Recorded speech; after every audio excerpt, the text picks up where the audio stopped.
Buen día, mi nombre es Wendy Méndez. Mi punto a exponer: las dosimacias y muerte natural del infante. Su palabra proviene del griego dokimasei, que significa comprobar, examinar respectivamente. Este es un término que se utiliza para referirse a las distintas pruebas que se realizan a los órganos de un cadáver para determinar los mecanismos y causa de muerte de un infante. Como pueden observar en la diapositiva, tenemos 7 tipos de dosimacias, los cuales se van a ir desarrollando respectivamente. Como en primero tenemos dosimacia radiológica de Bordas o cosmografía pulmonar de Bayat. Esta consiste en realizar el examen radiográfico antes de la apertura del cadáver. De esta forma es posible observar la transparencia que da el aire contenido en los pulmones si el feto ha respirado, mientras que si no lo ha hecho se observará una opacidad similar a lo de los órganos macizos como el hígado. Esta es una de las pruebas más utilizadas. Número 2 tenemos las dosimacias diafragmáticas de Casper. Se realiza con el tórax cerrado y se debe comprobar a través del abdomen cuál es el nivel de las cúpulas diafragmáticas respecto a los espacios intercostales. Si el feto ha respirado, las cúpulas se hallan a la altura del quinto espacio intercostal, mientras que si no lo ha hecho, las cúpulas estarán a la altura del cuarto espacio intercostal. Este tipo de dosimacia no es muy utilizada.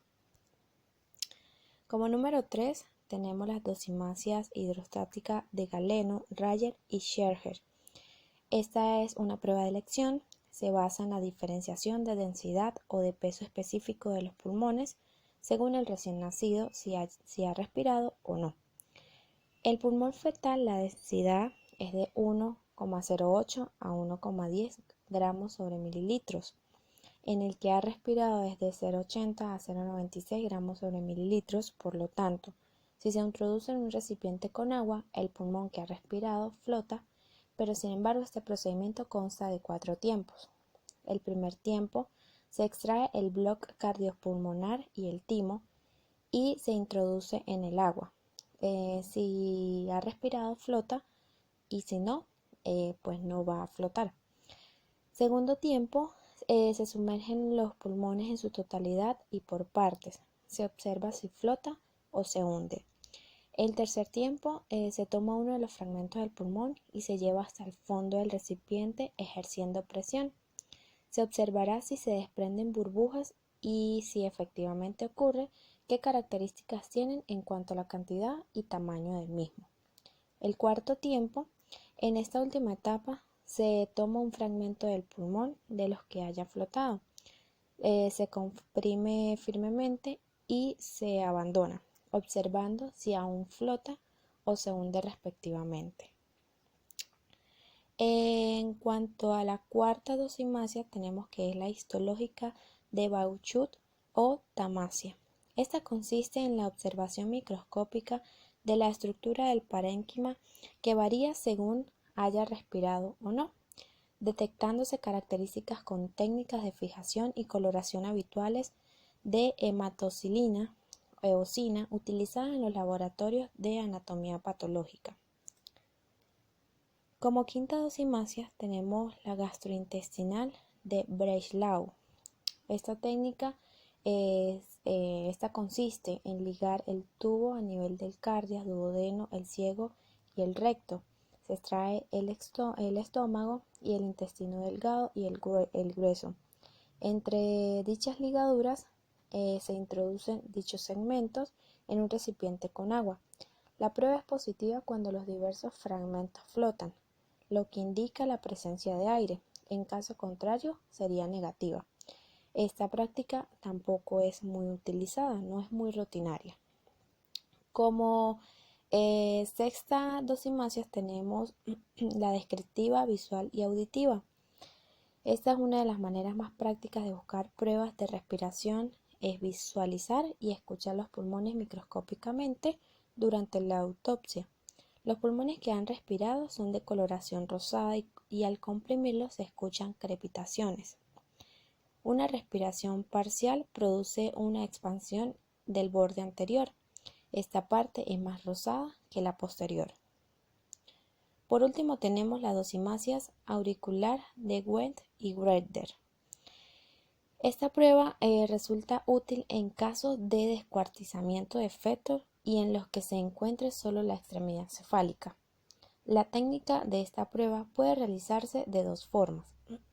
Una de ellas es poner al descubierto la membrana timpánica y punzarla bajo el agua. La otra consiste en colocar al descubierto la base del cráneo y punzar bajo el agua el tape tympanic. Si el recién nacido ha respirado, se desprenderá del oído medio burbujas pequeñas de aire. Es de extremada importancia médico-legal y jurídico, ya que por medio de todas estas pruebas se puede establecer el diagnóstico tanto en los casos de muerte natural como en los casos de muerte violenta. Por otra parte, tenemos muerte natural del infante. La muerte súbita se define como la que se acontece de forma natural, inesperada y en un tiempo breve desde el inicio de los síntomas premonitorios o el colapso, en una persona que aparente buen estado de salud. El intervalo de tiempo para considerar muerte súbita es variable, pero no sobrepasa las 24 horas. La muerte súbita de origen cardíaco suele ser fulminante y por ello los cardiólogos la definen como aquella que ocurre en menos de una hora. En el contexto forense suele ser problemático los criterios de inclusión en las muertes no presenciadas o en aquellas que ocurren durante el sueño. Sin embargo, la causa de muerte, a diferencia de la infancia, en la que sobresale el síndrome de muerte súbita del lactante en niños y jóvenes, es debida a una amplia variedad de causas que difieren según la edad, sin que ninguna alcance un claro predominio estadístico.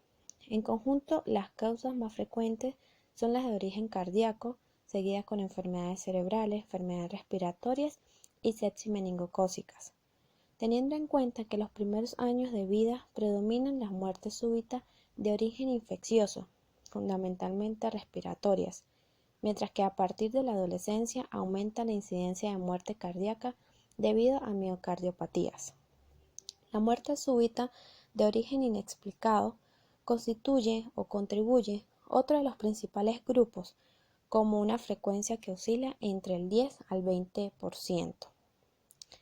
En el estudio de la muerte súbita en niños y jóvenes constituye una de las responsabilidades más importantes de la patología forense. Para establecer la correcta causa de muerte es imprescindible la investigación completa y protocolarizada.